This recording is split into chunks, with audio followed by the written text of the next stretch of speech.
This is Spunky. And Snarky. And we say, Welcome to the show.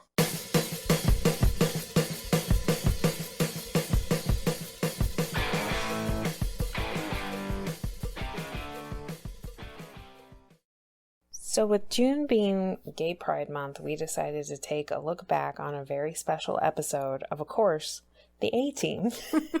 This episode features one of our favorite singers, Cowboy George. Of course, you've heard of him, right? Of course. He's a legend. But before we get into the episode, we just wanted to take a quick minute to talk about kind of the progression and how back in the 90s when I was watching Melrose Place as a 10-year-old, because my parents were the best, like they had cut that gay kiss and I was like so psyched up. I wanted to see if they were going to show this gay kiss and what it was going to be like, and they cut it, and I remember being super disappointed because I wanted to see this kiss. And going from like that to like Ellen coming out, to RuPaul Drag Race, to Queer Eye, to like all the things. Now we have Will and Grace and Modern Family, and it's just so accepted now when it was so taboo back in the day, like in the 90s, which wasn't all that long ago. And I'm sure even before that there were other things. So it's kind of interesting because I feel like that's my generation's kind of progression, but we still got a long way to go. We still got a long way to go, especially with, you know, acceptance of transgenders and all the other LGBTQ. But for right now, let's take a look back at 1986 and how a hick town deals with not so much Cowboy George, but the eyeball glitter wearing Boy George.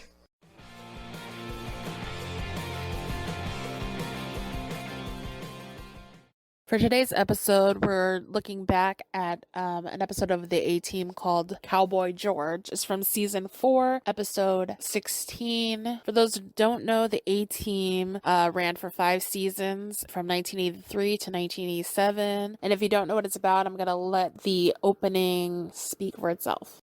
In 1972, a crack commando unit was sent to prison by a military court for a crime they didn't commit. These men promptly escaped from a maximum security stockade to the Los Angeles underground. Today, still wanted by the government, they survive as soldiers of fortune. If you have a problem, if no one else can help, and if you can find them, maybe you can hire the A-Team. So the episode starts off with Face driving down the road in the A-Team van, telling Murdoch, who couldn't care less, about his new Hollywood accounting course, or creative accounting as he calls it.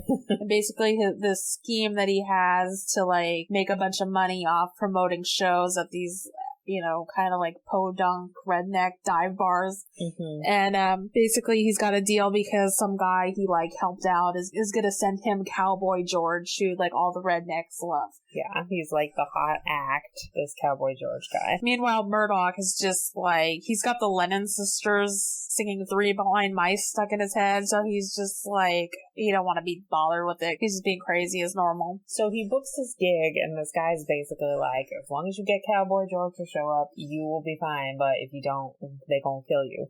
Pretty much. FYI, because this is like a town, and people are working at the... They're laying like pipe or something? Yeah, they're laying some pipe, and they work hard, and if you fuck them over, they gonna kill you. Face assures the guy that at the Florum, which I love that name, by the way, instead of the Forum, it's the Florum, that, you know, he's gonna get him Cowboy George. So he goes to the airport and tries to pick up Cowboy George, and who appears? Not Cowboy George, just plain old Boy George. And he's like, what the fuck? Because apparently the guy who he had the deal with screwed him over. Basically because there was a clause in the contract that said he could substitute, but I guess it was smudged or something, so his face didn't read it. So the con man got conned. The colors weren't like his dreams. Red, gold, and green. Oh no. Red, gold, and green. So Boy George is like, well, I'm supposed to get paid like $1 million if you like renege on the contract, pretty much. So, like he has a guarantee. So even if he sells this place out, they're not going to get that much money. Yeah, because he's used to playing like Madison Square Garden. But Boy George is pretty chill. He's really nice about the whole situation. But he's He was having his heroin problem at the time, but we're not going to go there. So he's like, I'll help you out. We'll see what we can do. But he goes to visit this dive bar, and he is like, what the fuck is this, like, piece of shit? I think he called it a toilet. Yeah, he did call it a toilet. And then the owner or whatever is like, what the hell is this? I don't want no eyeball glitter wearing something. He called him a glitter prince.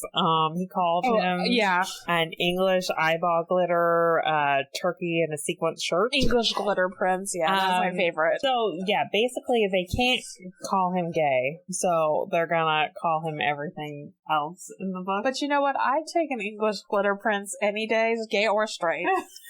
Just because that sounds fantastical. It does. I feel like you should just walk in a room and there should just be puffs of glitter. But glitter is the herpes of the craft world, and it just gets everywhere. So yeah, that's true. I don't know.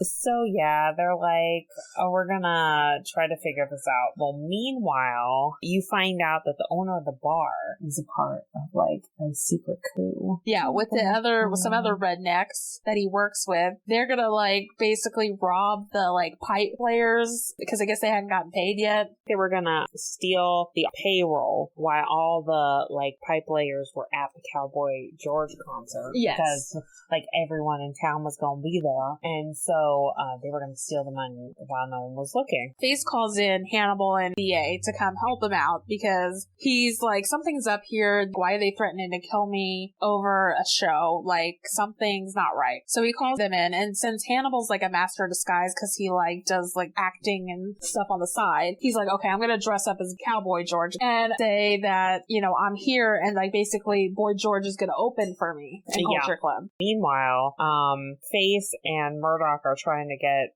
this radio station to promote the show. So basically they pretend that Murdoch is a DJ. But since Murdoch has the Lennon sisters stuck in his head, like that's all he plays. And it's supposed to be a country station. And so like station manager or whatever is like having a fit because he locked the door and all he's playing is the Lennon sisters. So the show rolls around and Hannibal, dressed as Cowboy George, introduces the crowd to Boy George and Culture Club. So Boy George goes on the stage and like try to win over this crowd of cowboys, and they're like booing him. I mean, they would have been throwing like some real derogatory like slurs at them, and beer bottles. Mostly they were fine. And then, you know, halfway through the song, his beautiful voice just mesmerizes them. They were dickmatized, basically. with his dulcet tones, with his you know toe tapping beats. They just Euro beats. Because you know, according to Boy George, everyone loves Culture Club. I mean, everyone does. Yeah, including these cowboys, because they were like toe tapping and like shimmying along. They didn't even like know what happened to them. They were just the rhythm got them or something. Oh, the rhythm did get them. Gloria Stefan. Yeah. So this is going on, and then they realize that, oh shit, the pipeline payroll is going to get like stolen, so they go try to stop it. And in typical A-Team fashion, there's a bunch of like explosions and gun chases. Yeah, no one ever gets hit in the A-Team. That's kind of like the running gag. It's like they always like shoot a bunch of bullets, but no one ever like dies or gets hit. But then like there's always explosions and like car flips, but no one ever dies.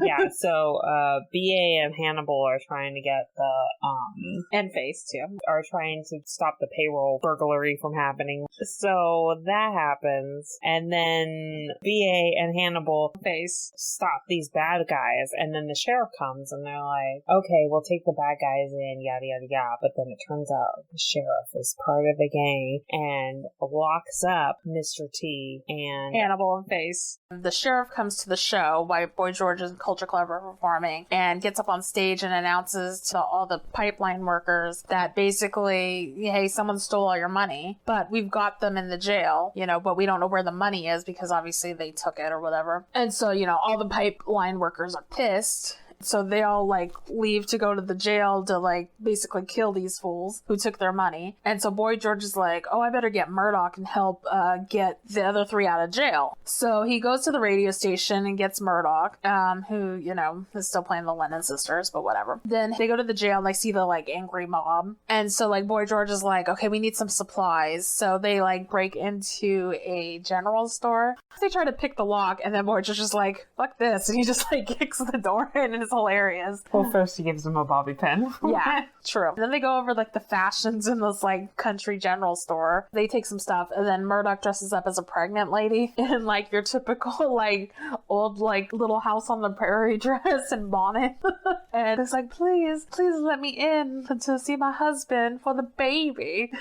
And then so That's they exactly how it sounds, yeah, by the way. just like for the baby. So then they let him in or whatever, and then his pregnant belly was actually a backpack full of C4. So they can bust out the back of the prison. Yeah. So they bust out the back to go after the rednecks that originally stole all the money, and then all the like pipe layers are like, what the fuck? And then they chase after, and then I guess they know somehow that they're at the airport, so they go to the airport and there's this big shootout and like car chase, and you know, basically A-Team save the day, and that money. And they give the money back to the pipe workers. They're like, we're the A-Team. And then Boy George is like, yeah. It's really funny. Culture Club performing it, and the pipe layers like love him now. They're like chanting for him. Mm-hmm. So like he converted all the rednecks. So that's pretty much the end. So what's thoughts on the episode? It was pretty funny. I thought it was kind of hilarious that they were being, rude to Boy George about everything but him being gay because they couldn't say he was gay. Boy George was super fabulous. The song he played was really good, The Florum. And they were just like not loving him, and he was just like, I'm gonna just do some fabulous like shimmies while I dance, and everything's gonna be great. It was just a funny episode, super cheese-tastic, but we love our cheese. But we loved it, and Boy George was fabulous, even in like the country hick town. Yeah, and at the end he like comes out and he's got like his cowboy boots and his hat on, so he's like all into it now. Yeah, but he had like fierce cowboy boots. Well, yeah, obviously. He's still gotta be stylish. So I guess the moral of the story is do you and everyone. Well, love you.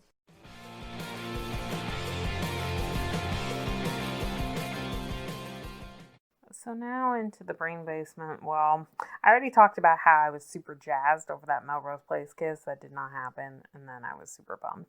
But also around that time, I remember, funny story, my friend's mom decided to go to the tanning salon. Yeah, those were a thing back then.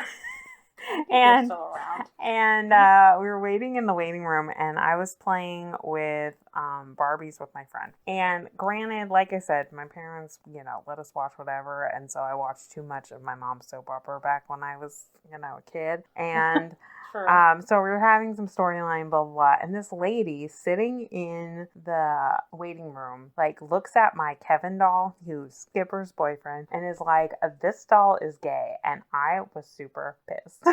I didn't know why. I think I didn't understand what it meant back then, but I just knew she was being mean to my Kevin doll, and I didn't like it. Probably now I'd be like, you know what, he is gay, and he has a very healthy sex life, so leave him alone. With or without Skipper. Skipper was just a phase, and she was his beard. He was going through some things at the time, and he worked through them, and now him and Mario live in a penthouse by the beach and are having a fabulous life, so leave them alone, bitch. Their Kevin dream house. Their Kevin dream house. So, yeah, I just remember, like, being, like, very affronted by that. I mean, you shouldn't be using gay in a negative connotation way. Like, that's not cool. And this lady was just a bitch because I was 10 and, like, she did not need to, like, start to pull out my damn Kevin doll. Like, yeah, why is she even saying that to a child? It's just, like, hella random. I don't know. But anyway. I also wanted to talk about back in 2010, they came out with a Boy George biopic. Is that how you say it? Or did you say biopic? I don't know. Anyways, for the BBC called Worried About the Boy, and it is so good. The guy they got to play Boy George is gorgeous. Recently, he was in that Motley Crue movie, The Dirt. I think he played Nikki Sixx, but I haven't seen that yet. Anyway, this movie's really good if you love like 80s new romantic era of the UK. And then it talks about their like early career, and then they kind of get into his heroin addiction and stuff, but it's a really good movie. I highly recommend it. Because of that Melrose Place kiss, I read way too much homoerotica. I've been to Pride a bunch of times. Like, I'm not gay, but I'm cool with the gay movement. I feel like everyone should love whoever they want to love, and we shouldn't be so damn judgy. Yeah, I totally agree with you. Love is love. It's like, let people be happy. But all people, so why should it be? You and I should get along so awfully. Depeche Mode. I was going to put that for the music spotlight, but then I realized none of the members were gay. Well, on that note, why don't we segue all right on into the music spotlight?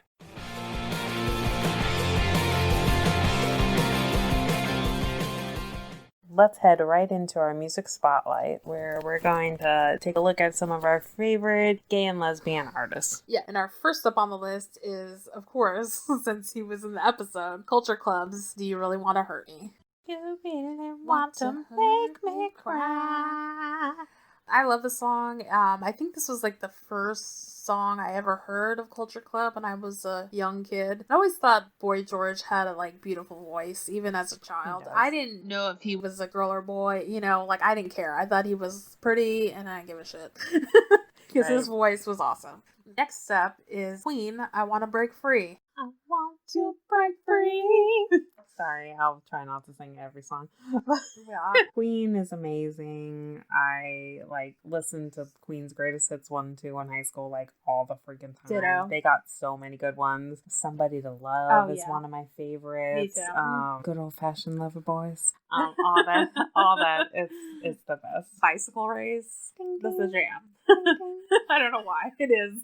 Yeah, they have a ton of good songs. Next up is Erasure, A Little Respect, which is one of our karaoke favorites. It is. Give a little respect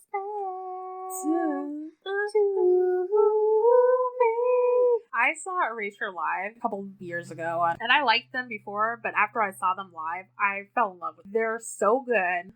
Andy Bell's voice is amazing. Vince Clarke's synths are amazing. I love them. Next up is Melissa Etheridge, I'm the Only One. I'm the only one. I don't know the rest of the words of this song. But I'm the only one. Yeah, I like this song a lot. It rocks, and she seems like a pretty cool person, too. Had to put some ladies on the list. And the fifth song is the Pet Shop Boys featuring Dusty Springfield, What Have I Done to Deserve? I love this song. It's a great song. 80s classic. And plus, tentative the Pet Shop Boys is gay and Dusty Springfield's gay, so perfect song to put on the. And last but not least, our honorable mention, because there's so many good gay artists, I couldn't even fit them all. We only picked 5 and then honorable mention, but there's so many good ones. So support your gay and lesbian artists because they rock. So the honorable mention is George Michael and Elton John's Don't Let the Sun Go Down on Me. Go down on me. George Michael especially, I was so sad when he died. Wham was one of my first favorite groups. I usually don't get that affected over celebrities' death, but that one really hurt me especially because, I don't know, that was my childhood. And then Elton John, of course, is great too. Yeah. He'll never go breaking my heart. Even if he tried. Even if he tried.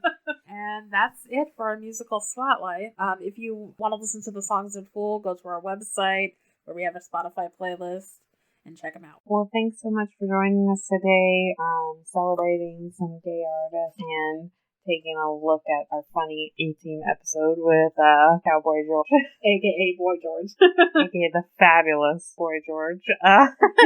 I hope you enjoyed it, and if you want to drop us a line, you can email us at spunky@gmail.com, and you can check out stuff on our website, spunkyandsnarkyshow.wordpress.com. And also, if you want to leave us a voice message, you can go to our anchor.fm/spunkyandsnarkyshow. Thanks again for listening, and have a good day. Bye.